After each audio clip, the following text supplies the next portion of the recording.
வணக்கம். இந்த வீடியோவில் 64% அகவிலைப்படி உயர்வு 11/7/2026 அரசு ஊழியர்கள் ஓய்வூதியர்கள் சார்ந்து வெளியான 2 ஹாப்பி நியூஸ் குறித்து தகவல் குறித்து பார்க்கலாம். இந்த வீடியோவை தொடர்ந்து பார்க்குறதுக்கு முன்னாடி நம்ம சேனலை இதுவரைக்கும் சப்ஸ்கிரைப் பண்ணாதவங்க இந்த வீடியோக்கு கீழே இருக்க ரெட் கலர் சப்ஸ்கிரைப் பட்டன் அழுத்தி சப்ஸ்கிரைப் பண்ணிக்கோங்க. அப்படியே பக்கத்தில் இருக்கக்கூடிய நோட்டிஃபிகேஷன் பெல் சிம்பலையும் ப்ரெஸ் பண்ணுங்கள்.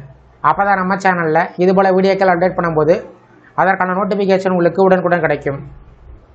மத்திய அரசு ஊழியர்கள் தற்போது அதிக எதிர்பார்ப்புடன் காத்திருப்பது அடுத்த அகவிலைப்படி உயர்வுக்காக தான்.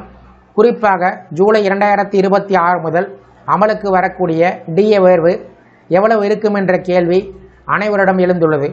இதற்கு இடையில் 8வது ஊதியக்குழு தொடர்பான விவாதங்களும் தீவிரமாக நடைபெற்று வருவதால் அரசு ஊழியர்களுக்கு வர இருக்கும் மாதங்கள் மிக முக்கியமானதாக கருதப்படுகிறது. இந்த ஆண்டின் தொடக்கத்தில் மத்திய அரசு அகவிலைப்படி டிஏ மற்றும் அகவிலை நிவாரணம் டிஆரை 2% உயர்வை அறிவித்தது. ஜனவரி 2026 முதல் இந்த உயர்வு அமலுக்கு வந்தது. இதன் மூலமாக மொத்த டிஏ 58%லிருந்து 60% உயர்ந்தது. இந்த உயர்வு அரசு ஊழியர்களின் சம்பளத்திலும் ஓய்வூதியர்களின் வருமானத்திலும் கணிசமான மாற்றத்தை ஏற்படுத்தியது. இப்போது அடுத்த கட்ட உயர்வாக ஜூலை 2026க்கான டிஏ உயர்வு குறித்து பெரிய எதிர்பார்ப்புகள் உருவாகியிருக்கிறது. சமீபத்தில் வெளிவந்த பணவீக்க தரவுகள் இதற்கு முக்கியமான காரணமாக அமைந்திருக்கிறது. அரசு வெளியிட்ட தகவலின் அடிப்படையில் ஏப்ரல் 2026க்கான சில்லறை பணவீக்கம் 3.48% உயர்ந்துள்ளது. அதேபோல் உணவு பணவீக்கம் 4.2% அதிகரிப்பு செய்யப்பட்டுள்ளது. அதனுடன் எரிபொருள் மற்றும் மின்சார செலவுகள் உயர்ந்திருக்கிறது. பெட்ரோல், டீசல் மற்றும் சிஎன்ஜி விலையில் ஏற்பட்ட உயர்வுகள் நடுத்தர வர்க்க மக்களுக்கும் தினசரி பயணம் செய்வோருக்கும் கூடுதல் சுமையினை ஏற்படுத்தியிருக்கிறது. இந்த சூழ்நிலையில் பணவீக்கத்தின் தாக்கத்தை சமாளிக்க அரசு ஊழியர்கள் அதிக டிஏ உயர்வை எதிர்பார்த்து வருகிறார்கள்.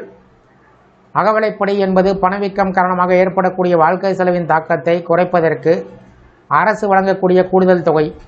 இது ஊழியர்களின் அடிப்படை சம்பளத்தின் 1% கணக்கிடப்படும். அதனால் அடிப்படை சம்பளம் அதிகமாக உள்ளவருக்கு அதிக டிஏ கிடைக்கும். தற்போது கிடைத்துள்ள ஏஐசிபி IEEE தரவின் அடிப்படையில்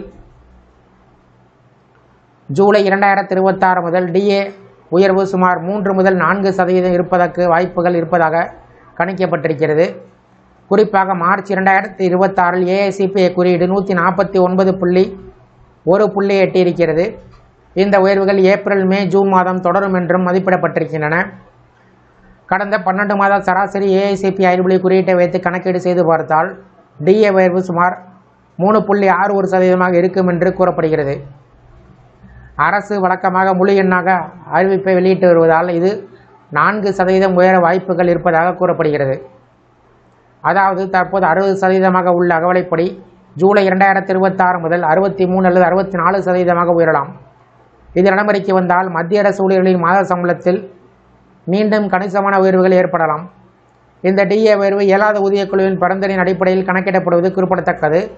அதே சமயம் 8வது ஊதியக்குழு தொடர்பான அறிவிப்புகள் வர இருப்பதால் அரசு ஊழியர்களுக்கு வரக்கூடிய காலம் பல நல்ல செய்திகளை கொண்டு வரக்கூடும் என்ற நம்பிக்கை நிலை வருகிறது. இந்த வீடியோ குறித்த உள்ள கருத்துக்களை கமெண்ட் செக்ஷனில் பதிவிடுங்க. இந்த வீடியோ பிடிச்சிருந்ததுன்னா வீடியோக்கு ஒரு லைக் பண்ணுங்கள். இந்த வீடியோவை அனைவருக்கும் ஷேர் பண்ணுங்கள். நன்றி.